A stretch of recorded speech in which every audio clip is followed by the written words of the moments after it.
ವಿಷ್ಣುವರ್ಧನ್ ಆಗಲಿ, ಶಂಕರ್ ನಾಗ್ ಆಗಿರ್ಲಿ, ಅಂಬರೀಷ್ ಆಗಿರ್ಲಿ, ಅವರೆಲ್ಲರೂ ತಮ್ಮ ಸಿನಿಮಾಗಳಲ್ಲಿ ಕನ್ನಡದ ಶ್ರೀಮಂತಿಕೆಯನ್ನ ಅತ್ಯುನ್ನತ ಶಿಖರಕ್ಕೆ ಕೊಂಡೊಯ್ಯುತ್ತಿದ್ರು. ಅಷ್ಟೇ ಅಲ್ಲ, ಅಂತಹ ಸಿನಿಮಾಗಳನ್ನ ತೆಗೆಯೋಕೆ ಸದಾಭಿರುಚಿ ಇದ್ದ ನಿರ್ಮಾಪಕರು, ಅದರಂತೆ ಕೆಲಸ ಮಾಡ್ತಿದ್ದ ನಿರ್ದೇಶಕರು, ಕಥೆಗಾರರು, ಗೀತ ರಚನೆಕಾರರು, ಹೀಗೆ ಅತಿ ದೊಡ್ಡ ಸಮುದಾಯವೇ ಕನ್ನಡತನ ಉಳಿಸಿ ಬೆಳೆಸೋಕೆ ಕೆಲಸ ಮಾಡ್ತಿದ್ರು. ಇದೇ ಕಾರಣಕ್ಕೆ ನಾಡು, ನುಡಿ, ನೆಲ, ಜಲ ಸಮಸ್ಯೆ ಅಂತ ಬಂದಾಗ ಆ ದಿಗ್ಗಜ ನಟರು ಬೀದಿಗೆ ಬಂದ್ರೆ ಲಕ್ಷಾಂತರ ಜನ ಅವರ ಹಿಂದೆ ಟೊಂಕ ಕಟ್ಟಿ ನಿಲ್ತಿತ್ತು.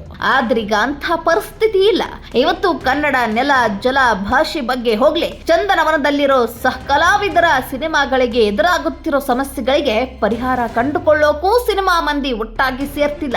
ಅಂತಹದ್ರಲ್ಲಿ ತಮ್ಮ ಪಕ್ಷದ ವತಿಯಿಂದ ಡಿಕೆಶಿ ಅವರು ಮಾಡಿದ ಮೇಕೆದಾಟು ಪಾದಯಾತ್ರೆಗೆ ಸಿನಿಮಾದವರು ಬರಲಿಲ್ಲ ಅಂತ ಸಿಟ್ಟಾಗೋದ್ರಲ್ಲಿ ಅರ್ಥವೇ ಇಲ್ಲ.